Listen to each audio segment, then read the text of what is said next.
ಹೇ hi, ನಾನು ಲಾಸ್ಯ. ನನ್ನ ಕತೆ ಹೇಳೋದು ಅಂದರೆ ತುಂಬ ಇಷ್ಟ. ವೆಲ್ಕಮ್ ಟು ರಹಸ್ಯ ವಿತ್ ಲಾಸ್ಯ.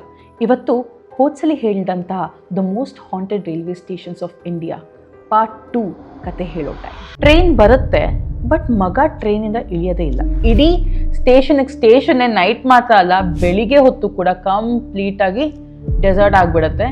ಅವಳು ಮಾಡೋದೇನು ಅಂದರೆ ನೆಕ್ಸ್ಟ್ ಡೇ ಮತ್ತೆ ಅದೇ ಟೈಮಿಗೆ ಬರೋದು.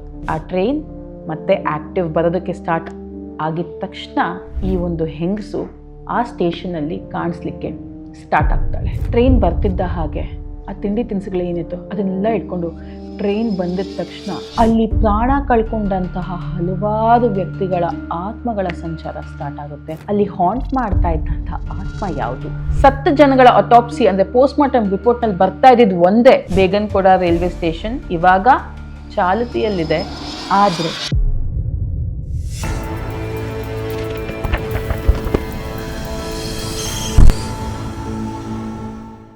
ಮೈ ಡಿಯರ್ ಮಿಸ್ಟೇಕ್ ಫ್ಯಾಮಿಲಿ, ಪ್ರೀವಿಯಸ್ ಎಪಿಸೋಡ್ನಲ್ಲಿ ಬೇಗನಕೋಡ ರೈಲ್ವೆ ಸ್ಟೇಷನ್ನ ಯಾಕೆ ಕ್ಲೋಸ್ ಮಾಡಿದ್ರು, ಅದಕ್ಕೆ ಸಿಕ್ಕಂಥ ಸಾಲಿಡ್ ಎವಿಡೆನ್ಸ್ ಯಾವುದು ಅನ್ನುವಂಥ ಮೋಹನ್ನ ಕತೆ ಹೇಳಿದೆ. ಮೋಹನ್ ಅನ್ನೋ ಸ್ಟೇಷನ್ ಮಾಸ್ಟರ್ ಕತೆನ ನಾನು ನಿಮ್ಮ ಹತ್ರ ಹೇಳ್ಕೊಂಡಿದ್ದೆ. ಇವತ್ತು ಈ ಎಪಿಸೋಡ್ನಲ್ಲಿ ನಾನು ನಿಮಗೆ ಅಲ್ಲಿ ಹಾಂಟ್ ಮಾಡ್ತಾ ಇದ್ದಂಥ ಆತ್ಮ ಯಾವುದು, ಆ ಆತ್ಮದ ಕತೆ ಏನು ಅನ್ನೋದನ್ನು ತಿಳಿಸ್ಕೊಡ್ತೀನಿ. ಎಸ್, ಇದೇ ಇವತ್ತಿನ episode, the most haunted railway station of India, Begunkodar railway station part 2. ಈ ಒಂದು ಕತೆ ರಿವಾಲ್ವ್ ಆಗೋದು 1958 ಅಂದರೆ 1958ನೇ ಇಸ್ವಿನಲ್ಲಿ. ಸೊ ಈ ಒಂದು ಬೇಗನಕೋಡ ಬೇಗನಕೋಡ ಅನ್ನೋ ಒಂದು ಗ್ರಾಮ ಅಥವಾ ಹಳ್ಳಿ ಏನಿದೆ, ಅಲ್ಲಿ ಒಂದು ಹೆಂಗಸಿರ್ತಾಳೆ.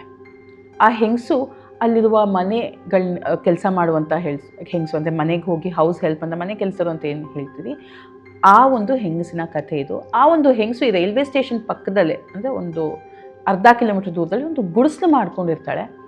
ಆಕೆಯ ಗಂಡ ಏನಿರ್ತಾನೆ ಆತ ಆರ್ಮಿನಲ್ಲಿರ್ತಾನೆ. ಆತ ಆರ್ಮಿನಲ್ಲಿ ಪಾಪ ಪ್ರಾಣನ ಬಿಟ್ಬಿಟ್ಟಿರ್ತಾನೆ. ದೇಶಕ್ಕೋಸ್ಕರ ಹೋರಾಡ್ತಾ ಒಂದು ಆಪರೇಷನಲ್ಲಿ ತನ್ನ ಪ್ರಾಣನ ಕಳ್ಕೊಂಡ್ಬಿಟ್ಟಿರ್ತಾನೆ.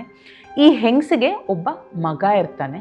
ಆ ಮಗನಿಗೋಸ್ಕರನೇ ಈ ತಾಯಿ ಚೆನ್ನಾಗಿ ಕಷ್ಟಪಟ್ಟು ಮನೆಯಲ್ಲಿ ಕೆಲಸ ಮಾಡಿ ದುಡ್ಡು ಕೂಡ ಹಾಕಿ ಆತನ ಬೆಳೆಸ್ತಾ ಇರ್ತಾಳೆ. ಆ ಒಬ್ಬ ಮಗ ಕೋಲ್ಕತ್ತಾ ಯೂನಿವರ್ಸಿಟಿನಲ್ಲಿ ಓದ್ತಾ ಇರ್ತಾನೆ.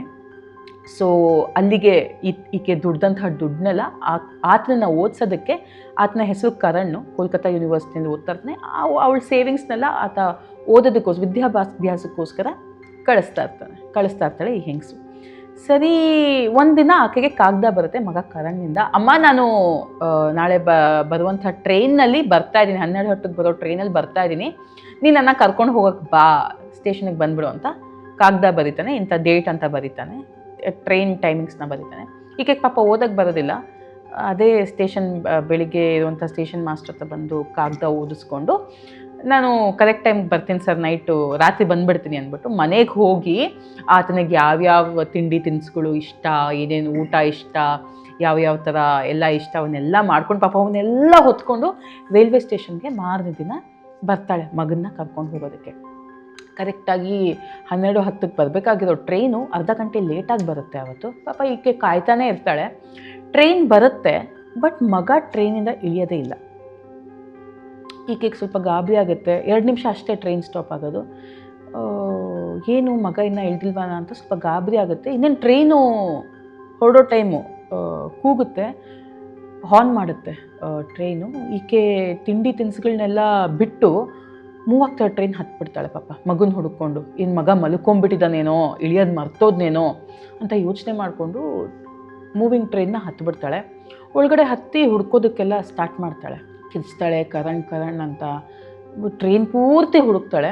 ಆಮೇಲೆ ಜನಗಳನ್ನ ಕೇಳೋಕ್ಕೆ ಸ್ಟಾರ್ಟ್ ಮಾಡ್ತಾಳೆ. ನನ್ನ ಮಗ ಈ ಥರ ಕೋಲ್ಕತ್ತಾಯಿಂದ ಬರ್ತಾ ಇದ್ದ, ನೀವೇನಾದರೂ ನೋಡಿದ್ದೀರಾ, ತೆಳ್ಳಗೆ ಇದ್ದಾನೆ, ಸ್ವಲ್ಪ ಬೆಳ್ಳಗಿದ್ದಾನೆ, ಕೂದಲು ಗುಂಗುರು ಕೂದಲು ಅಂತೆಲ್ಲ ಹೇಳ್ತಾರೆ. ಜನ ಎಲ್ಲ ನಮಗೆ ಗೊತ್ತಿಲ್ಲ ಅಂತ ಹೇಳೋಕ್ಕೆ ಸ್ಟಾರ್ಟ್ ಮಾಡ್ತಾರೆ. ಅದರಲ್ಲಿದ್ದ ಒಬ್ಬ ವ್ಯಕ್ತಿ ಈಕೆ ಹತ್ರ ಬಂದು, ನೀವು ನಿಮ್ಮ ಮಗನ ಹುಡುಕ್ತಾ ಇದ್ದೀರಾ, ನಿಮ್ಮ ಮಗನ ಹೆಸರೇನಾದರೂ ಕರಣ್ಣ, ಆತ ಏನಾದರೂ ಕೋಲ್ಕತ್ತಾ ಯೂನಿವರ್ಸಿಟಿನಲ್ಲಿ ಓದ್ತಾ ಇದ್ನಾ ಅಂತ ಕೇಳ್ತಾರೆ. ಅದಕ್ಕೆ ಈಕೆ, ಹೌದು, ಅವನ್ನೇ ಹುಡುಕೊಂಬಂದಿರೋದು ನಾನು, ನನ್ನ ಮಗ. ತಾಯಿ ದಯವಿಟ್ಟು ಧೈರ್ಯ ತಂದ್ಕೊಳ್ಳಿ, ಗಾಬರಿ ಆಗಬೇಡಿ, ಬಟ್ ನಿಮ್ಮ ಮಗ ನೀವು ಎಲ್ಲ ಗೊತ್ತಿಲ್ಲ, ಬಟ್ ಒಂದು 4-5 ಸ್ಟೇಷನ್ ಹಿಂದ್ಗಡೆ ಟ್ರೈನಿಂದ ಸ್ಲಿಪ್ಪಾಗಿ ಕೆಳಗಡೆ ಬಿದ್ದುಬಿಟ್ಟ. ಆತ ಸತ್ತು ಹೋದ. ಅದಕ್ಕೆ ಇವತ್ತು ಟ್ರೈನ್ ತಡವಾಗಿ ಬಂದಿದ್ದು 30 ನಿಮಿಷ. ನಿಮ್ಮ ಮಗ ಇಲ್ಲ, ಕರಣ್ ಇಲ್ಲ. ಆತನ ಬುಕ್ಸು ಮತ್ತು ಆತ ತಗೊಂಬರ್ತಾ ಇದ್ದಿದ್ದು ಬ್ಯಾಗಲ್ಲಿ ಆತನ ಹೆಸರು ಮತ್ತು ಅವನು ಏನು ಓದ್ತಾ ಇದ್ದಾನೆ ಅಂತ ಎಲ್ಲರಿಗೂ ಗೊತ್ತಾಯಿತು. ನಿಮ್ಮ ಮಗ ಬದುಕಿಲ್ಲ ತಾಯಿ, 4-5 ಸ್ಟೇಷನ್ಗೆ ಬಿದ್ದು ಪ್ರಾಣ ಕಳ್ಕೊಂಬಿಟ್ಟ ಅಂತ ಆತ ಈ ಹೆಂಗಸಿಗೆ ಹೇಳ್ತಾನೆ. ಈಕೆ ಅದನ್ನು ನಂಬೋದಕ್ಕೆ ರೆಡಿ ಇಲ್ಲ. ಇಲ್ಲ ಇಲ್ಲ ಇಲ್ಲ, ನೀವು ಬೇರೆ ಯಾರನ್ನ ನೋಡಿ ನನ್ನ ಮಗ ಅಂತ ತಪ್ಪು ತಿಳ್ಕೊಂಬಿಟ್ಟಿದ್ದೀರಾ. ನನ್ನ ಮಗ ಬದುಕಿದ್ದಾನೆ, ಅವನು ಟ್ರೈನ್ ಮಿಸ್ ಆಗಿದೆ, ನೋಡೋಣ ಮುಂದಿನ ಟ್ರೈನಲ್ಲಿ ಬರ್ತಾನೆ ಅಂತ ನೆಕ್ಸ್ಟ್ ಸ್ಟೇಷನಲ್ಲೇ ಇಳ್ಕೊಂಡ್ಬಿಡ್ತಾಳೆ ಆ ಹೆಂಗಸು. ಮತ್ತೆ ಬಸ್ ಹಿಡ್ಕೊಂಡು ವಾಪಸ್ ಸ್ಟೇಷನ್ಗೆ ಬರ್ತಾಳೆ. ಮುಂದೆ ಬರೋ ಪ್ರತಿಯೊಂದು ಟ್ರೈನು ಏನಿತ್ತು ಹತ್ತೋದು, ಹುಡುಕೋದು, ಮಾಡೋದು ಇವೆಲ್ಲ ಮಾಡ್ತಾಳೆ. ಆವತ್ತಿನ ದಿನ ಮಗ ಬರೋದಿಲ್ಲ. ತಾಯಿ ತಿಂಡಿ ತಿನಿಸುಗಳನ್ನೆಲ್ಲ ಅಲ್ಲೇ ಬಿಸಾಕಿ ಮನೆಗೆ ಹೊರಟೋಗ್ತಾಳೆ.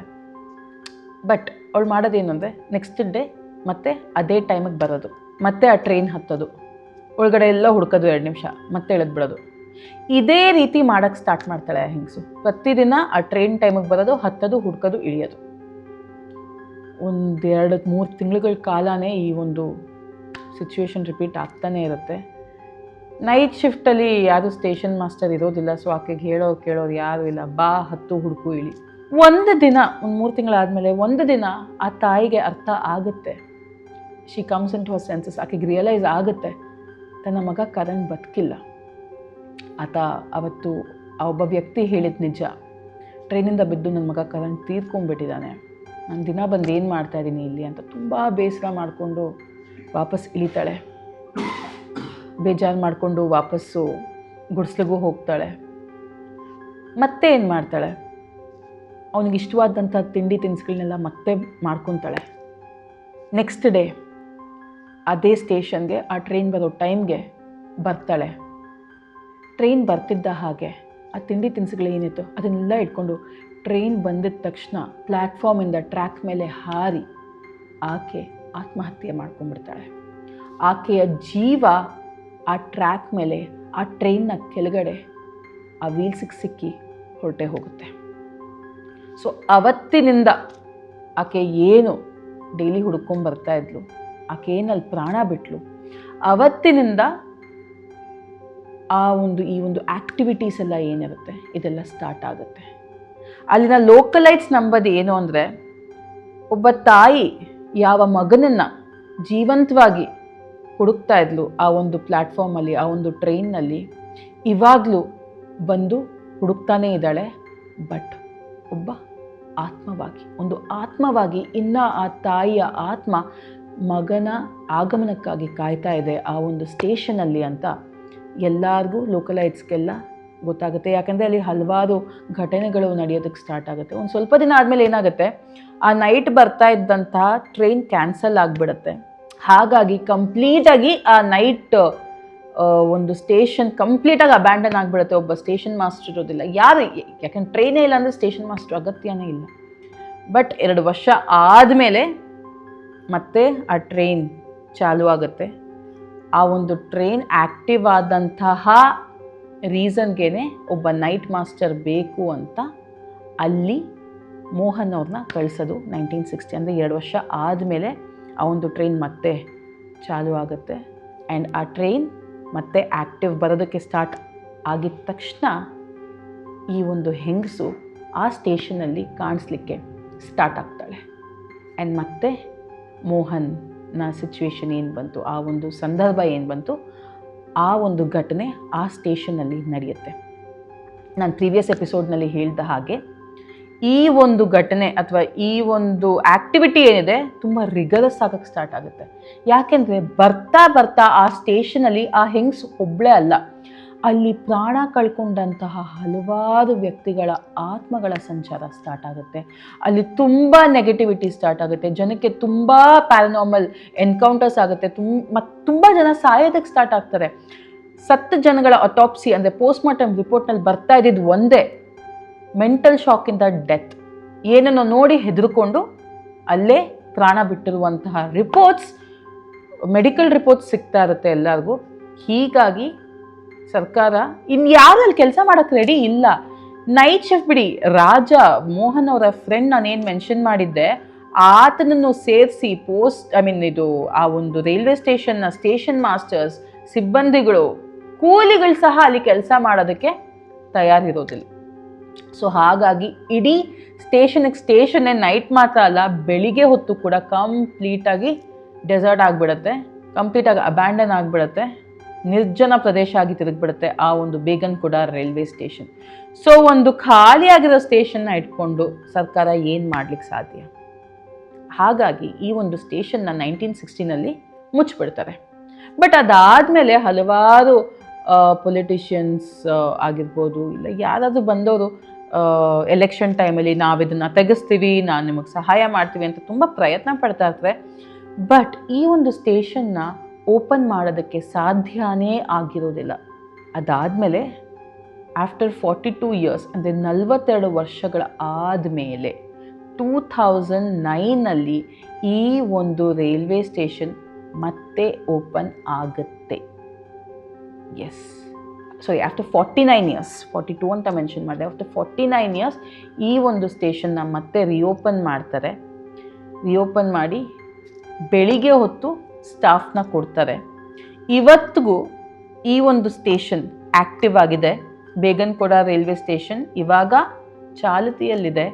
ಆದರೆ ಸಾಯಂಕಾಲ 6-7 ಗಂಟೆ ಆದಮೇಲೆ ಈ ಒಂದು ಸ್ಟೇಷನ್ನಲ್ಲಿ ಯಾರೂ ಸಹ ಕೆಲಸ ಇರೋದಿಲ್ಲ.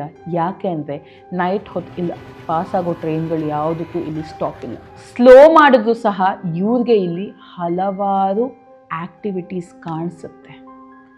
ಟ್ರೈನಲ್ಲಿ ಅನೌನ್ಸ್ ಆಗುತ್ತೆ, ಸ್ಟೇಷನ್ ಬರ್ತಾ ಇದ್ದ ಹಾಗೆ ನಿಮ್ಮ ವಿಂಡೋಸ್ ಮತ್ತು ಡೋರ್ಸ್ನ ಕ್ಲೋಸ್ ಮಾಡ್ಕೊಳ್ಳಿ ಅಂತ. ಪೈಲಟ್ಸ್ ನಾರ್ಮಲ್ ಸ್ಪೀಡಲ್ಲಿ ಇದ್ದರೆ ಹೈ ಸ್ಪೀಡ್ಗೆ ಹಾಕ್ಬಿಡ್ತಾರೆ ಟ್ರೈನ್ನ. ಕಂಪ್ಲೀಟಾಗಿ ಪಾಸ್ ಆಗೋ ತನಕ ಯಾರು ಸ್ಟೇಷನ್ ಪ್ಲ್ಯಾಟ್ಫಾರ್ಮ್ ಕಡೆ ನೋಡೋದು ಇಲ್ಲ, ಇಳಿಯೋದು ಬಿಟ್ಬಿಡಿ. ಅಲ್ಲಿಗಿನ ಲೋಕಲ್ಸ್ ಕೂಡ ಆ ಕಡೆ ಬರೋದಿಲ್ಲ ಇವತ್ತಿಗೂ ಸಹ. ಇದು ಇವತ್ತಿಗೂ ಹೀಗೆ ನಡೀತಾ ಇದೆ. ಇದ್ರ ಬಗ್ಗೆ ಹಲವಾರು ಡಾಕ್ಯುಮೆಂಟ್ರೀಸ್ ಆಗಿದೆ. ಇದೇ ಕಾರಣದಿಂದ ಈ ಒಂದು ರೈಲ್ವೆ ಸ್ಟೇಷನ್ನ ಸರ್ಕಾರನೇ India's 3rd most haunted places ಅಂತ ಡಿಕ್ಲೇರ್ ಮಾಡಿಬಿಟ್ಟಿದೆ. And India's top 1 haunted railway stations ಅಂತಾನು ಡಿಕ್ಲೇರ್ ಮಾಡಿದೆ. ವೆಲ್, ಇದಾಗಿತ್ತು ಒಬ್ಬ ತಾಯಿಯಿಂದ ಸ್ಟಾರ್ಟ್ ಆದಂಥ ಒಂದು ಮೋಸ್ಟ್ ಹಾರಿಫಿಕ್ ಸ್ಟೋರಿ. ತನ್ನ ಮಗನಿಗಾಗಿ ಜೀವಂತವಾಗಿ ಬರ್ತಾ ಇದ್ದಂಥ ತಾಯಿ ಇವತ್ತಿಗೂ ಸಹ ಒಂದು ಆತ್ಮವಾಗಿ ಕಾಯ್ತಾನೆ ಇದ್ದಾಳೆ ಆ ಬೇಗನ್ಕುಡ ರೈಲ್ವೆ ಸ್ಟೇಷನಲ್ಲಿ. Well, my dear mystic family, ಇದಾಗಿತ್ತು ಇವತ್ತಿನ episode, Begunkodar railway station part 2. Well, ಈ ಸ್ಟೋರಿ ನಿಮ್ಗೆ ಇಷ್ಟ ಆಯ್ತಾ? ಹಾಗಿದ್ರೆ do like, share and subscribe and stay with me on Rahasya with Lasya, where secret awaits.